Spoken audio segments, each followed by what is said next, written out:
ओम तव चगा किलन स्तुतिरंबिके सकल शब्दमयी किलते तनु निखिल मूर्ति शुमे भवदन्वयो मनसि जासु वही प्रसरासु च इति विचिन्त शिवे शमिता शिवे जगति जातमयत्न वशादिदं स्तुति जपर्चन चिंतन वर्जिता न खलु काचन काल कलास्ति में। भगवते नमः। नमस्कार, स्वागत है आपका आचार्य वाणी में। मैं आचार्य डॉक्टर विक्रमादित्य आपके साथ हूँ। आज का विषय है धनु राशि वालों के लिए ग्रह नक्षत्रों का योग किस प्रकार का बन रहा है। जनवरी के अंतकाल में यदि धनु राशि के संबंध में बात करें तो ये समय जो है आपके लिए बहुत ही सुंदर है, बहुत ही सुंदर है। सब कुछ आपके मन के ऊपर है, सब कुछ आपके मनोमस्तिष्क के ऊपर है। अच्छा सोचोगे तो अच्छा कर लोगे, खराब सोचोगे तो खराब कर लोगे। ये समय इस प्रकार का चल रहा है आपके लिए। जी हाँ, अतिशोक्ति नहीं बोल रहे हैं, ग्रह जो बोल रहे हैं वही आपको समझाने का प्रयास कर रहे हैं। लेकिन आपकी समस्या क्या है कि आप अपने से बड़ा किसी को समझते ही नहीं और अब दूसरों की एडवाइस थोड़ा सा लेने में जो है थोड़ा सा आप बचते हो। कोशिश ये करो, इस समय का उपयोग करना चाहते हो तो बिल्कुल वारे न्यारे कर सकते हो। अपने मनोमस्तिष्क को थोड़ा सा पॉजिटिव रखने का प्रयास करें। कुछ गलत दिखाई भी दे रहा है तो उसको अवॉइड करके अच्छी बातें सोचने का प्रयास करो। देखिए, हमारी भारतीय संस्कृति में एक बात समझाने के लिए बहुत सुंदर है ग्रह नक्षत्रों के दृष्टिकोण से। ज्योतिष आपके भविष्य को दिखा देता है और ज्योतिष की गणनाओं को यदि समझकर हम उसके अनुरूप चल दें। हम गूगल की तरफ जाते हैं ना, आजकल हम कहीं भी जाते हैं तो गूगल का अनुसरण कर लेते हैं। वो भी तो भविष्य देखकर बहुत सारी चीज़ों को बताने का प्रयास कर रहा है। एनालिटिक्स पॉइंट ऑफ व्यू से गणनाओं को देखते हुए बता रहा है। ज्योतिष तो वही है, गणनाओं को देखते हुए बताते हैं। लेकिन वहाँ आप बहुत सारी चीज़ चमत्कार में बिलीव कर लगते हैं। चमत्कार कुछ नहीं है, केवल गणनाओं का खेल है। ज्योतिष भी गणनाओं का खेल है। ग्रह नक्षत्रों के दृष्टिकोण से परिवर्तन कहाँ कुछ ले जा रहा है तो आपके लिए कैसा है। सबसे बड़ा परिवर्तन आपकी राशि के दृष्टिकोण से होने वाला है मंगल का। मंगल जो आपके लिए जो बहुत कमज़ोर अवस्था में चल रहे थे वो आपके बिल्कुल सप्तम भाव में विराजमान हो जाएंगे और ये आपके नई उत्साह, नया आपको हिम्मत देने के योग बनाएंगे। लेकिन ध्यान रखना पड़ेगा इस बात खासतौर पर कि क्लैश में ना फंसे। अननेसेसरी के जो गलत लोग हैं वो आपको बहुत सारी चीज़ों में फंसाने का प्रयोग कर सकते हैं, क्योंकि शुक्र भी परिवर्तन की तरफ जा रहे हैं। शुक्र उच्च के होने जा रहे हैं। ऐसे में शुक्र जो राहु के साथ विराजमान होकर उच्च के हो जाएंगे, मंगल थोड़ी ताकत में आ जाएंगे। तो ऐसे में क्या होता है कि जो गलत लोग हैं वो कहीं ना कहीं आपको फंसाने का योग भी बना सकते हैं। तो इनसे बचने का आपको प्रयास करना है। इनके साथ साथ ग्रहों के नक्षत्रों का योग आपके लिए कहाँ कुछ रहेगा, कैसे रहेगा, और जो काम व्यवसाय करने वाले लोग हैं उनके लिए अच्छे नए ऑफर, नए रास्ते बनने के योग बन सकते हैं। जो स्त्रियां हैं उनके लिए थोड़ा सा कहीं ना कहीं जो उठापटक के योग हैं, मनोमस्तिष्क में विचार द्वंद्व कहीं ना कहीं परेशान कर सकते हैं। तो थोड़ा सा ध्यान रखने की ज़रूरत है। द्वंद्व से बचें, नहीं तो अननेसेसरी जो है मन दुखी होगा। इस बात का आपको ध्यान रखने की ज़रूरत है। आपके राशि के दृष्टिकोण से सिलसिलेवार तरीके समझें। 21 तारीख जनवरी की हम बात करें, मंगलवार का अवसर, सप्तमी तिथि है और इस दिन दो ग्रहों का परिवर्तन का योग बना है। चंद्रमा परिवर्तन कर आपकी राशि के दृष्टिकोण से लाभ में जा रहे हैं, लाभ के रास्ते खोलते दिखाई दे रहे हैं। मंगल परिवर्तन कर अष्टम भाव से सप्तम भाव में आ रहे हैं। दोनों 10 के आसपास ये खेल होगा सुबह सुबह। तो ये परिवर्तन जो है आपके लिए शुभ हो सकता है, बढ़िया है। शिव का ध्यान करें, मंगल का, हनुमान जी का ध्यान करें। मंगल को जन्मे मंगल ही करते और भगवान शंकर सुबन केसरी नंदन जो कहा गया है वो कहीं गलत नहीं है। तो एक ही तो बात है, उनका ध्यान करें, उनका स्तवन करें। वो आपके समस्त प्रकार से आशीष देने का प्रयास करेंगे। शुभ होने का योग बनेगा आपके लिए। 22 तारीख बुधवार का अवसर, अष्टमी तिथि है और इस दिन एक और परिवर्तन हो रहा है। बुद्ध महाराज परिवर्तन करके जो हैं वो विशेष तौर पर आपकी राशि में ही चल रहे हैं इस वक्त और वो जा रहे हैं सूर्य के सन्निकट और अस्त हैं। लेकिन ऐसे में ध्यान रखने की आवश्यकता है कि थोड़ी सी चीज़ों को थोड़ा बुद्ध का शक्ति देने का प्रयास करें बुधवार का दिन, क्योंकि बुद्ध अस्त स्थिति में चल रहे हैं। बहुत जल्दी सूर्य के बिल्कुल सन्निकट आ जाएंगे। बुद्ध के अस्त होने से क्या होता है कि बहुत सारी चीज़ों को हम बुद्धि ट्यूबलाइट की तरह कार्य करती है। जो विचार है एकदम आना चाहिए वो थोड़ा लेट आएगा। तो ऐसे बुद्ध को ताकत देने का प्रयास कीजिए। देखिए, बुधवार का अवसर अच्छा होगा कि आप हरी चीज़ों का दान करें। गाय के पास जाकर एक पालक की गड्डी गाय को खिला दीजिए। ओम ब्रांग ब्रींग ब्रोंग से बुधाय रमा इस मंत्र का जप करें। और बुद्ध अस्त चल रहा है, ऐसे में क्या होगा, थोड़ा सा मनोमस्तिष्क जिह्वा पर ध्यान रखने का प्रयास करें। अपशब्द मुख से ना निकले, गलत शब्दों का प्रयोग ना करें। इस बात का ध्यान रखते हुए करें, क्योंकि बुद्ध अस्त होते हैं तो बुद्धि धीरे धीरे कुंठित होती जाती है। और इस वक्त बाकी सब ग्रह जो है वो आपके बहुत सुंदर, जैसा हमने आरंभ में बताया। तो बुद्धि को कुंठित ना होने दें, भगवती का स्तवन करते रहें, वो आपके लिए अच्छा रहेगा। 23 तारीख बृहस्पतिवार का अवसर, नवमी तिथि विद्यमान है और ग्रह नक्षत्र परिवर्तन कर जो योग आपके लिए बनाने जा रहे हैं वो थोड़ा सा ध्यान रखने की ज़रूरत है। गजकेसरी योग तो है, लेकिन चंद्रमा 12वें भाव में पहुंच जाएंगे, आपके 3-4 दिन वहीं रहेंगे, 3 दिन के आसपास। तो दिन आपके लिए अच्छा दिखाई देता है। शाम को थोड़ा सा अगले दिन से थोड़ा खर्चे बढ़ने के योग बनाए। यदि खर्चों पर बांध लगा पाए तो फिर आपके लिए वारे न्यारे करने के योग दिखाई देते हैं। बुध भी इस दिन परिवर्तन करते हुए आपके लिए आगे बढ़ेंगे और वो सुबह सुबह अगले दिन परिवर्तन का योग बनाएंगे, वो आपके लिए बहुत विशेष रहेगा। कोशिशें करें, थोड़ा सा बुद्धिजनों का साथ लेने का प्रयास करें, ज्ञानवान लोगों का सानिध्य लेने का प्रयास करें, पीली चीज़ों का दान करने का प्रयास करें, वो आपके लिए अच्छा रहेगा। चने की दाल भिगोकर गौशाला में भिजवा दीजिए, वो आपके लिए अच्छा रहेगा।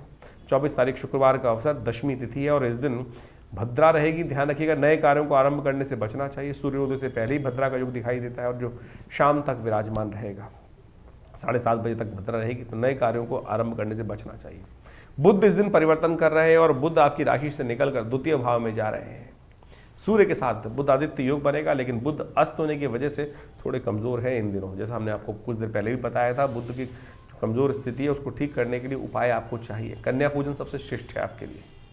कभी कभी कन्याओं को, जरूरतमंद कन्याओं को कुछ आशीर्वाद, उनका चरण पूज कर श्रद्धा समर्पण, उनको भोजन इत्यादि, वस्त्र इत्यादि कुछ करें तो आप बहुत अच्छा रहेगा आपके लिए। और ये आपके बहुत अच्छे से योग बनाएगा, चीज़ आगे बढ़ने के योग भी बना सकता है। ये आप ज़रूर करिए, ये उपाय विशेष तौर पर बहुत अच्छा रहेगा आपके लिए। शादीशुदा जो लोग हैं उनके लिए तो बहुत चमत्कारिक उपाय है ये वाला। इसको करने का प्रयास कीजिए, आपके लिए बहुत भाग्य को जगाने का रास्ता बन सकता है। 25 तारीख शनिवार का अवसर, और ये विशेष तौर पर गजकेसरी योग तो बना हुआ है। गोचर के दृष्टिकोण से धन आने के मार्ग भी आपके लिए खुलते दिखाई दे रहे हैं, लेकिन थोड़ा सा न्याय के अनुसार से कार्य करें, अन्याय का कार्य ना करें। जो रूल्स फॉलो करते हुए कार्य करें। कहीं भी हल्का सा स्वास्थ्य का भी थोड़ा ध्यान रखने की ज़रूरत है। यहाँ ग्रह दिखा रहे हैं, योग बना रहे हैं कि थोड़ा थोड़ा कहीं ना कहीं स्वास्थ्य पर भी थोड़ा ध्यान रखने की ज़रूरत है, नहीं तो खर्चा बढ़ सकता है। सर्दी जुकाम परेशान कर सकता है, नज़ला इत्यादि रोग परेशान कर सकते हैं। मनोमस्तिष्क में थोड़ी अनिद्रा की समस्या, शिकायत परेशान कर सकती है। इस दिन भगवान विष्णु की सुंदर उपासना करें। शक्तिला एकादशी है। शरीर के स्वास्थ्य रखने के लिए एकादशी ये अद्भुत है। इस दिन केवल चावल का ही नहीं त्याग किया था, बहुत सुंदर रूप से भगवान विष्णु की सुंदर उपासना करने का शास्त्र में नियम बताया गया है। बहुत अद्भुत व्याख्यान हमारे शास्त्रों में वर्णित है इस चीज़ के लिए। भगवान विष्णु की सुंदर उपासना का अवसर। तिल देखते हैं ना आप लोग, भगवान विष्णु की किसी पूजा में तिल नहीं विशेष तौर पर चावल नहीं चढ़ते हैं। अक्षत जो है वो चढ़ाने निषिद्ध कहे गए हैं, लेकिन उसका उपयोग करने के बजाय शास्त्र में कहा गया है तिल का उपयोग किया जाना चाहिए। और पुराणों के अनुसार से तिल की उत्पत्ति भगवान विष्णु के त्वचा से ही हुई है। और ये जो विशेष तौर पर तिल जो है समस्त प्रकार की आरोग्यता को प्रदान करने वाला है। शक्तिला एकादशी के दिन शास्त्रों में कहा गया है, यदि हिमाद्री ग्रंथ को आप पढ़ें तो उसके अंदर कहा गया है कि इस दिन माघ मास के कृष्ण पक्ष की जो एकादशी होती है वो सब प्रकार से स्नान करके भगवान कृष्ण की पूजा करके उनके 100 मंत्र को 108 बार या 11 बार या 8 बार या 28 बार जप कर कर आप अनेक प्रकार से माँ भगवान की को प्रसन्नता प्राप्त कर सकते हैं, उनका आशीर्वाद प्राप्त कर सकते हैं। इस दिन उपवास रखने का सुंदर वर्णन शास्त्र में मिलता है।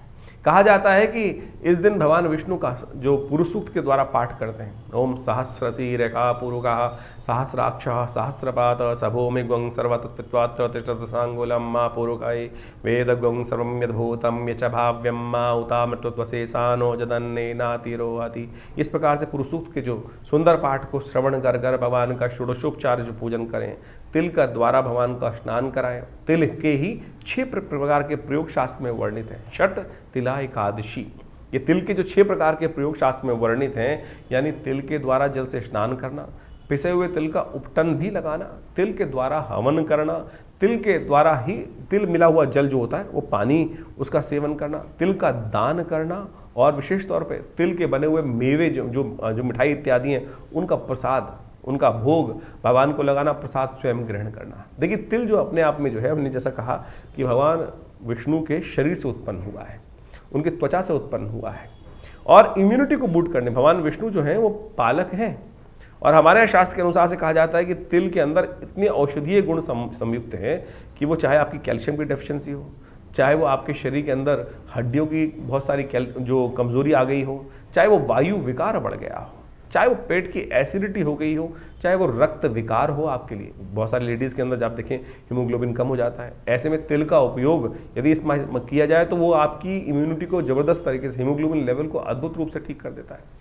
इसलिए भारतीय चिकित्सा पद्धति के अनुसार तिल का प्रयोग, तिल के तेल का प्रयोग सब जगह किया जाता है। हर जो आयुर्वेद के चीज़ें हैं उसके अंदर तिल के तेल का ही उपयोग करना सबसे श्रेष्ठ माना जाता है। आप समझें, शास्त्र के दृष्टिकोण से यदि आप इस बात को समझेंगे तो आप उनको बताएं और कि तिल का जो उपयोग है वो जो आपकी किडनी संबंधित रोग है, यूरिन संबंधित रोग हैं, उनको भी ठीक करने के लिए सबसे बढ़िया कार्य करता है। जिनको बहुत ज़्यादा सर्दी लगती है, इम्यूनिटी वीक हो गई है, यदि तिल का नित्यप्रति सेवन इस पूरे माघ के महीने में करें, वैसे तो हमेशा ही कर सकते हैं आप, किसी भी रूप में। हमारे यहाँ लड्डू तक बनाए जाते हैं, कोई मेवा बनाया जाता है तो उसके अंदर आजकल तो बेसिकली किसी वर्ल्ड में किसी भी कोने में जाएंगे तो उसको हल्का सा ऊपर से छिड़क देते हैं तिल को, उससे क्या होता है उसकी ब्यूटी बन जाती है। लेकिन ये जो तिल है ये वास्तविक तौर पर आपके शरीर को पालन करने का सुंदर योग बनाते हैं। तो इस दिन षट तिला एकादशी के दिन अवश्य तिल का प्रयोग कर कर उसके अनुसार से उसी में भगवान को स्नान कराएं और दोनों का दान करें। जिस प्रकार से हमने 6 प्रयोग बताए, ये करेंगे तो ये देखिए आपके संपूर्ण रूप से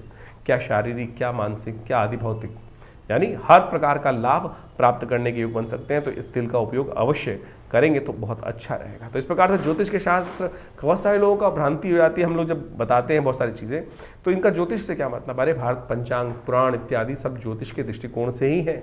और ये जो योग बताए जा रहे हैं, बहुत सारे लोग तो क्या कहते हैं कि ज्योतिष के कष्टों के निवारण करने के लिए मंत्र, दान, ये सब औषधि जो हैं यही तो उपाय हैं।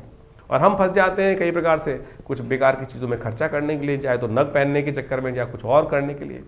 भारत, हम एक बात समझें, ये छोटे छोटे प्रयोग जो हम बता रहे हैं शास्त्र विधि के अनुसार से, हम तो जहाँ तक ग्रंथ का नाम भी आपको बताने का प्रयास करते हैं, समझाने का प्रयास करते हैं, इनको समझेंगे तो बहुत अच्छा आपके लिए रहेगा। इन सब चीज़ों को समझते हुए कार्य करेंगे तो बड़ा कल्याण का अवसर आपको अवश्य मिलता रहेगा। तो धनु राशि वालों, षट तिला एकादशी का अद्भुत महत्व आपको जो शास्त्र में वर्णित है, यदि इसको समझते हुए हम अपने चैनल के माध्यम से इन सब रहस्यों को आपके समक्ष रखने का प्रयास करते हैं। 26 जनवरी के दिन भी ग्रहों का परिवर्तन का योग बन रहा है और वो आपको समझना चाहिए। गणतंत्र दिवस है भारत का, और भारत का तो पूरे विश्व में सुंदर योग बन रहा है। देखिए सुंदर तरीके से जो आयोजन चल रहा है इस वक्त, वो आपके लिए बहुत सुंदर योग बनाता दिखाई दे रहा है, गौरव बढ़ाता दिखाई दे रहा है। लेकिन ग्रह नक्षत्रों के दृष्टिकोण से इस बार एक समस्या है कि जो 5 मंगल पड़ रहे हैं इस मास के अंदर, वो कहीं ना कहीं कुछ ना कुछ प्राकृतिक आपदा, विपदा, कहीं ना कहीं कुछ हिंसा का योग बनता दिखाई दे रहा है, कहीं ना कहीं दुर्घटना का योग भी बनता दिखाई दे रहा है। थोड़ा सावधान रहते हुए कार्य करने की ज़रूरत है। इस समय जो माघ के महीने में 5 मंगलवार का योग है, ये कहीं ना कुछ दुर्घटना को भी बहुत ज़्यादा बढ़ा सकता है। यान कि कहीं ना कहीं भीड़ की दुर्घटना करने के योग बनते दिखाई दे रहे हैं। थोड़ा सावधान, भीड़ से बचते हुए कार्य करने की ज़रूरत है। रविवार का अवसर है। आपकी राशि के दृष्टिकोण से इस दिन जो ग्रह परिवर्तन की तरफ जा रहा है वो आपके लिए नई शक्ति, इंट्यूशन डेवलप करने के योग बना सकता है। शक्ति बहुत ज़्यादा अच्छे से आपके 2-3 दिन आपके बहुत मोटिवेट रहते हुए दिखाई दे रहे हैं और उस मोटिवेशन का आने वाले समय में आपको लाभ भी मिलता दिखाई देगा। लेकिन इन दिनों खासतौर पर ध्यान रखना चाहिए आपके बृहस्पति का और मंगल का। ये दोनों कहीं ना कहीं द्वंदात्मक स्थिति, आपके शत्रुओं को ताकत देते दिखाई दे रहे हैं और शत्रु आपको कहीं ना कहीं कुछ ना कुछ फंसाने का कार्यक्रम बनाते दिखाई दे रहे हैं। इसलिए नवग्रह शांति बहुत ज़रूरी है। हमने विवेकानंद योगाश्रम में हर रविवार के साथ इस दिन भी 26 जनवरी के दिन भी नवग्रह शांति महायज्ञ का आयोजन रखा है। आप इसमें अवश्य सम्मिलित हो सकते हैं, स्वयं आके बैठ सकते हैं और उससे कल्याण होगा। भंडारे का सुंदर कार्यक्रम रहेगा, सुंदर व्यवस्था रहती है। 27 तारीख सोमवार का अवसर, त्रयोदशी तिथि है और इस दिन सोम प्रदोष का योग बन रहा है। विशेष तौर पर कुंभ का मास, कुंभ का समय चल रहा है 144 साल बाद, और ऐसे ही 144 साल बाद नहीं बन रहा है। इस बार प्रदोष का 2 बार प्रदोष योग बनने वाला है और 3 बार प्रदोष का योग बनेगा। उसमें से खासतौर पर समझें कि ये प्रदोष का योग जो है वो विशेष तौर पर 2 प्रदोष जो है वो सोमवार को ही बनते दिखाई दे रहे हैं और ये सोम प्रदोष जो है वो विशेष तौर पर अद्भुत रूप से कल्याण के योग बनाने वाला है। और एक बात समझें कि इस बार विशेष तौर पर जो प्रदोष के योग बन रहे हैं, जो प्रदोष का योग बन रहा है, 3 प्रदोष बन रहे हैं इस पूरे कुंभ के अवसर पर, तीनों के तीनों सोमवार के दिन पड़ रहे हैं। सोम प्रदोष का 3 बार योग जो बन रहा है वो समस्त बहुत ही सुंदर योग आपकी राशि के दृष्टिकोण से बन रहे हैं। तो आप उसका सुंदर लाभ लेते हुए कार्य करने का प्रयास कीजिए। तो धनु राशि वालों, आपकी राशि के दृष्टिकोण से जो ग्रह योग चल रहा है उसको समझें आप। 28 तारीख के दिन मंगलवार का अवसर है, चतुर्दशी तिथि है और उस दिन ग्रहों का परिवर्तन का योग बन रहा है और चंद्रमा जो है परिवर्तित कर कर आपकी राशि से निकलकर आपके द्वितीय भाव में विराजमान होने जा रहे हैं और वहाँ पर सूर्य के साथ, बुध के साथ और चंद्रमा का युति, 3 ग्रहों की युति जो होगी ये आपके लिए बहुत अद्भुत है। इसके साथ साथ अमावस्या का योग भी बढ़ेगा, मौनी अमावस्या का योग पड़ेगा। ये तिथियां आपके लिए गजकेसरी योग का निर्माण कर रही हैं और ये आपके लिए सेविंग्स को बढ़ाने वाली है। आपके आशीर्वाद, आपको केवल कर्म की आवश्यकता है, आशीर्वाद की आवश्यकता है। और ध्यान रखिएगा, आपके पितरों का आशीर्वाद, आपके माता पिता का आशीर्वाद जितना आपके साथ रहेगा, आपके समस्त कार्यों को कष्ट से निवारण करने के लिए, विजय दिलवाने के लिए अद्भुत हो सकता है। तो हम चाहेंगे इन 2-3 दिन खास तौर पर गजकेसरी योग का पूर्ण लाभ लेने के लिए आप अपने माता पिता का नित्य प्रति स्तवन करें, उनका आशीर्वाद लें, पितरों का तर्पण करें। और हो सके तो इन 3 दिनों में विशेष तौर पर, जब तक ये मंगल और चंद्रमा की विशेष तौर पर सूर्य की युति बुध के साथ और चंद्रमा के साथ हो रही है, खास तौर पर ऐसे में विशेष तौर पर ब्राह्मणों के निमित्त भोजन करा दीजिए, गऊ को ग्रास निकाल दीजिए, तर्पण नित्य प्रति करिए। देखिए ये आपके लिए बहुत अद्भुत योग बनकर आया है 44 साल बाद। ये आपके लिए बहुत सारे कष्टों को निवारण करने वाला रहेगा। ऐसे में मीन में शुक्र का जो परिवर्तन का योग बन रहा है, जो 28 तारीख में मीन राशि में शुक्र चले जाएंगे, उच्च के हो जाएंगे, ये आपके लिए बहुत अच्छा रहेगा। लेकिन राहु वहाँ विद्यमान है, सुख में कहीं ना कहीं ग्रहण लगाने की योग बना रहा है। तो ऐसे में आप थोड़ा सा निष्ठा को बढ़ाने का प्रयास करें, थोड़ा छोटे बनते हुए। अननेसेसरी के क्या होता है कि धनु राशि वालों के साथ समस्या क्या होती है कि वो थोड़ा सा अपने आप को छोटा बनने में दिक्कत करते हैं, दूसरों की बात को एक्सेप्ट करने में थोड़ी दिक्कत आती है इन सब के साथ। तो कोशिश ये करें धनु राशि वालों, थोड़ा सा अपने समय को शुभ करने के लिए कई बार बड़े की जो बात होती है वो सुनने का भी प्रयास करना चाहिए। कई बार छोटे व्यक्ति की बात भी कई बार लाख टके की होती है, तो उसको यदि ग्रहण करने तो आपके लिए बहुत अच्छा रहेगा। इस बात का ध्यान रखते हुए कार्य करने की ज़रूरत है। 29 तारीख बुधवार का अवसर, अमावस्या तिथि, जैसा हमने कहा कि मौनी अमावस्या का योग है और ग्रह नक्षत्रों के दृष्टिकोण से आपके लिए कई प्रकार से वारे न्यारे करने का योग बन रहा है। लेकिन आपके जो विशेष तौर पर शनि महाराज हैं वो कार्यों में थोड़ा डिले करते हुए दिखाई दे रहे हैं आपको इन दिनों। थोड़ी अटेम्प्ट को बढ़ाने का प्रयास करें, थोड़ा प्रयास आगे बढ़ने का प्रयास करेंगे, हिम्मत को जगाने का प्रयास करेंगे, पुरुषार्थ सही दिशा में करने का प्रयास करेंगे तो आपके लिए बहुत अच्छा योग बनेगा और आपके लिए स्थिति को, चीज़ों को अच्छा करने का रास्ता आपको प्राप्त हो सकता है। तो धनु राशि वालों, ये आपके लिए ग्रह नक्षत्रों का योग सिलसिलेवार तरीके से हम बता रहे हैं आपको। बृहस्पतिवार 30 तारीख का भी समझ लीजिए, 30 तारीख के दिन से ग्रहों का परिवर्तन का योग बन रहा है, समय परिवर्तन की तरफ जा रहा है। माघ का महीना शुक्ल पक्ष आरंभ हुआ जाता है, कृष्ण पक्ष समाप्त हुआ, शुक्ल पक्ष का आरंभ हो रहा है और शुक्ल पक्ष का ये आरंभ गुप्त नवरात्रि के साथ होता है। ग्रह नक्षत्र भी परिवर्तन की तरफ जा रहे हैं, जो ग्रह परिवर्तन कर कर आपके लिए जो तृतीय भाव में चंद्रमा विराजमान हो जाएगा शनि के साथ, ये दिखाएगा आपको खास तौर पर आपके समय का लाभ लेने के लिए आपको थोड़ा सा अपने आप को एग्रीवेट करना है। ध्यान रखिएगा, बहुत सारे गलत लोग, क्योंकि शुक्र परिवर्तन करके राहु के साथ विराजमान हो गए हैं, चंद्रमा के साथ शनि विराजमान हो गए हैं, आपके समय को खराब करने के लिए बहुत सारे लोग प्रयास करते दिखाई देंगे। समय का सदुपयोग आपको करना है तो आपके लिए बहुत अच्छा हो सकता है।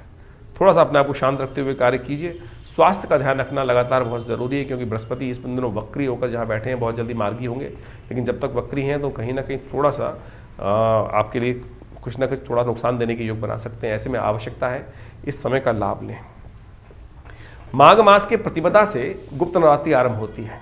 ये गुप्त नवरात्रि मनोकामना सिद्धि के लिए इस बार बहुत विशेष है आपके लिए। कुंभ के अवसर पर ये गुप्त नवरात्रि का योग बन रहा है। तो ऐसे में विशेष तौर पर हमने विवेकानंद योगाश्रम पे पूरे 9 दिन तक सहस्त्र चंडी महायज्ञ का आयोजन किया है। आप भी इसमें सम्मिलित हो सकते हैं। माँ भगवती की सुंदर दुर्गा का आराधना करें और जैसा आश्रम में माँ भगवती दुर्गा के श्री विग्रह, जो 400 साल पुराना श्री विग्रह उपस्थित है, उनका दर्शन कर कर आप अपनी मनोकामना सिद्धि का योग बना सकते हैं। बहुत सुंदर योग बन रहा है आश्रम पे। ये कार्यक्रम नित्य प्रति यज्ञ रहेगा, तो आप उसमें अवश्य टाइम निकाल कर सम्मिलित हों। भगवती कृपा से कष्ट निवारण करने का योग बनेगा। 31 तारीख शुक्रवार का अवसर, द्वितीया तिथि है। ग्रह नक्षत्रों के दृष्टिकोण से, आपके राशि के दृष्टिकोण से जो अच्छा योग बन रहा है, स्वार्थ से लाभ होने के योग बनते दिखाई दे रहे हैं और परमार्थ से नुकसान होने के योग बनते दिखाई दे रहे हैं। बहुत ज़्यादा परमार्थी ना बने, थोड़ा सा स्वार्थी बनते हुए कार्य को पूर्ण करने का आपको प्रयास करना चाहिए। तो इस प्रकार से ज्योतिष का जो विवरण है, ग्रह तिथियों का जो विवरण है, वो अद्भुत है भारतीय ज्योतिष विज्ञान के अनुसार से। और ये जो समय चल रहा है, इसमें कई प्रकार के विभिन्न योग चल रहे हैं, जैसे आपने समझे। मंगल परिवर्तन की तरफ जो जाने के योग बना रहे हैं, शुक्र परिवर्तन की तरफ जाने के योग बना रहे हैं। मंगल तो लगातार पिछले काफ़ी लंबे समय से जिस प्रकार से अपने सबसे कमज़ोर राशि में चल रहा था, वो परिवर्तन कर कर इस समय के आरंभ में अपनी राशि को परिवर्तन कर कर उसमें नया उत्साह वर्धन करने के लिए आपकी राशि के दृष्टिकोण से योग बना रहा है। शुक्र परमुच्च स्थिति में सुंदर भाव में उपस्थित होकर ग्रहों का योगा योग को परिवर्तन करने की स्थिति को उत्पन्न कर रहे हैं। बुध भी इस वक्त राशि परिवर्तन का योग बना रहे हैं। ये समस्त परिवर्तन विशेष तौर पर देश काल परिस्थिति के अनुसार से कई प्रकार के नए योग बनाएंगे। यदि हम देखें तो इस समय में जो ग्रहों का योगा योग है, एक पक्ष में एक तिथि घटी, दूसरे पक्ष में दूसरी तिथि बड़ी है, पंचमी बड़ी, और उसके बाद अगले पक्ष में जाकर एक तिथि घट गई। तो ये ग्रह योग के दृष्टिकोण से जो स्थिति है वो बहुत ही विशेष तौर पर ऐसी है कि कुछ उठापटक के योग, लहर जो होती है ना कि एक तरफ बढ़ रहा है एक तरफ घट रहा है, तो ऐसी स्थिति उत्पन्न कर सकती है। जो शेयर मार्केट इत्यादि में काम कर रहे हैं उनको थोड़ा सा ध्यान रखना चाहिए इस सब संबंध में। इसके साथ साथ इस पक्ष के अंदर एक बहुत अद्भुत योग बन रहा है। इस मास के अंदर देखें तो प्रदोष का योग जो बन रहा है, वो दोनों प्रदोष जो है वो सोमवार को पड़ रहे हैं। तो सोम प्रदोष का योग बड़े सुंदर रूप से बना है। कुंभ का महीना 144 साल बाद, और साथ साथ इस कुंभ का अवसर, और उसके बाद प्रदोष भी सोमवार के सुंदर योग पर युक्त, यानी सोम प्रदोष का सुंदर युक्त बनकर बने हैं। तो ऐसे में ये समय बहुत ही अद्भुत है। ऐसे में अपने समस्त अनिष्टों को दूर करने के लिए एक डुबकी जो कुंभ की है, उस प्रयाग के स्थान पर, संगम के स्थान पर समस्त कष्टों का निवारण करके, समस्त किए हुए दुष्कर्मों से प्रायश्चित के माध्यम से अपने जीवन को विशेष तौर पर कहा जाता है कि जिस प्रकार से रिजेनोवेशन, जिसका पुनर्जन्म प्राप्त कर सकते हैं, अपने पूर्व अर्जित कर्मों को जो शून्य कर सकते हैं, जो पाप हैं उनको शून्य कर सकते हैं। ये अद्भुत योग है, इसका लाभ हमें लेने का प्रयास करना चाहिए। अब बहुत सारे लोगों के साथ ये स्थिति होती है कि बहुत सारे लोग कहते हैं कि हमको जाने में दिक्कत है, टाइम नहीं मिल पा रहा है। आप घर में भी ये जो वेला है ना, संपूर्ण जगत की वेला है। इस पुण्य काल का पर्व है, हमारे सबसे श्रेष्ठ कहा गया मानस पूजा, कि मनसा वाचा कर्मणा, 3 प्रकार के कर्म होते हैं। सबसे श्रेष्ठ जो कर्म कहे गए मन के संतुष्टि से ही चलते हैं। मने वो बंधन कारण मोक्षो, जिस प्रकार संसार में शास्त्र में कहते हैं, तो उसके अनुसार से आप कार्य करने का प्रयास करें तो बहुत सुंदर रहेगा। घर में भी बैठकर उन सुंदर समय समय पर जो योग बन रहे हैं, समय समय पर जो मुहूर्त बन रहे हैं, उन समय जहाँ बैठे हैं वहीं ध्यान में जाकर भगवान का सुंदर पूजन करने, उस सरस्वती देव भगवान शंकर कृष्ण विशेषकर भगवान विष्णु के पैर से निकली हुई गंगा के वहीं डुबकी ध्यान में भी लगा लेंगे ना, तो वो भी पुण्य प्राप्त करने के लिए अद्भुत योग बना सकता है। इस मास में 5 मंगलवार और 5 बुधवार का योग बन रहा है। बुधवार का योग तो संतुष्टि देता है, आनंद का योग देता है, लेकिन 5 मंगलवार का जो योग है ये कहीं ना कहीं राज्य भंग होने की स्थिति उत्पन्न कर सकता है। बहुत सारी जगहों में कहीं ना कहीं ऐसा बन सकता है योग धरा पर कि कुछ रक्त रंजित स्थिति बन सकती है, कुछ उठापटक के योग बन सकते हैं, राज्य सत्ताएं हाथ से निकल सकती हैं। परिवर्तन का समय विशेष तौर पर जिस प्रकार से हमने कहा कि 5-5 ग्रह परिवर्तन की तरफ जा रहे हैं। इसके साथ साथ गुप्त नवरात्रि का भी सुंदर योग बन रहा है। गुप्त नवरात्रि का 30 जनवरी से योग जो बनकर तैयार है, वो आपके अपने कर्म को सुधारने का योग है। गुप्त नवरात्रि कुंभ का समय, और ऐसे में जो माघ का महीना प्रतिपदा, शुक्ल पक्ष की प्रतिपदा से जो आरंभ होगा, वो आपके समस्त अनिष्टों को दूर करने के लिए भगवती दुर्गा के सानिध्य में यज्ञ इत्यादि कर मनोकामना सिद्धि का अद्भुत मार्ग आपके लिए प्रशस्त करेगा। ऐसे में कोशिश ये करें श्रद्धा भाव से। गुप्त नवरात्रि, आमतौर पर लोग 2 नवरात्रि को तो जानते ही, चैत्र शारदीय नवरात्रि। गुप्त नवरात्रि भी अपनी मनोकामना पूर्ण करने के लिए गुप्त रूप से यदि उसका अनुष्ठान किया जाए तो बहुत सारे कष्टों को दूर करने का योग बनाती है। बहुत सारे लोगों के जीवन में ये होता है कि हम पता नहीं चलता जी हम करें ना करें पुण्य। अरे पुण्य करने का यथाउचित भाव से प्रयास करें। जीवन में समय भाग रहा है, क्या कर सकते हैं? पाप तो हर क्षण मनो मस्तिष्क के विचार से कहीं ना कहीं हो ही रहा है, और अपनी श्रुति को ऊर्ध्वगामी बनाकर उस पुण्य की तरफ प्रेरित करना सबसे कठिन कार्य है। तो ये मुहूर्त इत्यादि जो शास्त्रों में विधान कथाएं जो वर्णित है, वो इसीलिए वर्णित है कि किसी भी प्रकार ये न के न प्रकारेण मन को उस परमात्म तत्व में हम यथाउचित भाव से लगाने का प्रयास करें। तो क्या होगा? भगवती कृपा से, भगवान की कृपा से उस पुण्य को जगाने का सुंदर अवसर मिलेगा। अब आप समझें कि जीवन में पुण्य के कम है या ज़्यादा है, उसको कैसे पता लगाएं? जब जीवन में बार बार कहीं ना कहीं से कष्ट, बार बार सब कुछ अच्छा करते हुए आ रहे हैं, तो समझ लीजिए कहीं ना कहीं पुण्यों का अकाउंट परेशानी में डाल रहा है। दुख मन में चल रहा हो तो कहीं ना कहीं पुण्यों का अकाउंट क्षय हो रहा है, कम हो रहा है। तो उसमें ज़्यादा कर्म की आवश्यकता है, ज़्यादा उस समर्पण की आवश्यकता है, परमात्मा के श्री चरणों में ज़्यादा मन लगाने की आवश्यकता है। दान पुण्य इत्यादि करने से जो भी शास्त्र में वर्णित है वो पुण्य जागते हैं। इसलिए इस कर्म को अहर्निश यथाउचित भाव से जो जो मुहूर्त समय आते हैं उनके अनुसार से यदि करोगे तो वो कहीं ना कहीं कल्याण का मार्ग प्रशस्त करता रहेगा। हर बार की भांति इस बार भी गुप्त नवरात्रि के अवसर पर विवेकानंद योगाश्रम में दुर्गा सप्तशती का यज्ञ रखा गया है, जो पूरे 9 दिन तक चलेगा। 30 तारीख जनवरी से आरंभ होकर आप भी माँ भगवती के उस सुंदर यज्ञ में जो बृहस्पतिवार से आरंभ होगा, तो आप भी उसमें स्वयं भाग लेकर माँ या अपने प्रतिनिधित्व के रूप में हमारे आश्रम से जो प्रतिष्ठित व्यवस्था है उसके अनुसार से माँ भगवती दुर्गा के सानिध्य में जो भगवती का श्री विग्रह जो आश्रम पे प्रतिष्ठित है, जो 500 साल पुराना श्री विग्रह है, बड़ा प्राचीन श्री विग्रह है, चमत्कारी श्री विग्रह है। 1947 में पाकिस्तान से जब भारत का विभाजन हुआ उस समय कोई महानुभाव आश्रम पर उस मूर्ति को लेकर आए, उनको प्रतिष्ठित यहाँ किया गया और उनका चमत्कार अद्भुत है। उनके दर्शन कर कर उनका लाभ लेकर आप अपने मनोकामनाओं को सिद्धि कर सकते हैं, कष्टों को दूर कर सकते हैं। तो अवश्य आप इस नवरात्रों में, गुप्त नवरात्रि के अवसर पर अवश्य यज्ञ में पधारें। 9 दिन तक ये विशेष कार्यक्रम रहेगा, तो आपकी मनोकामना सिद्धि के लिए अद्भुत योग बन सकते हैं। जीवन में जब कष्ट आए उनको निवारण करने के लिए हम कर्म तो करें ही करें, प्रयास भी करें, लेकिन प्रार्थना जरूर करें, क्योंकि भगवान की प्रार्थना से क्या होता है, एक तो समस्याएं जो हैं, बड़ी भारी समस्याएं भी छोटे से उस कंकड़ के रूप में परिवर्तित हो जाती हैं। इस बात का अनेक बार हमने अपने जीवन में, बहुत सारे लोगों के जीवन में प्रत्यक्ष प्रमाण देखा है। तो कोशिश करें इस सुंदर मुहूर्त का लाभ अवश्य लें। आपके जीवन में चल रही समस्याओं को दूर करने के लिए अद्भुत रास्ता प्राप्त होगा। दिल्ली में हमारा संस्थान विवेकानंद योगाश्रम जमनाबाद खुरेजी लक्ष्मीनगर क्षेत्र में स्थित है और वहाँ वैसे बहुत सारे कार्यक्रम समय समय पर चलते ही रहते हैं और वो सब संबंध में हम आपको अवगत कराते ही रहते हैं। तो आज जुड़िए हमारे साथ। धन्यवाद, नमस्कार।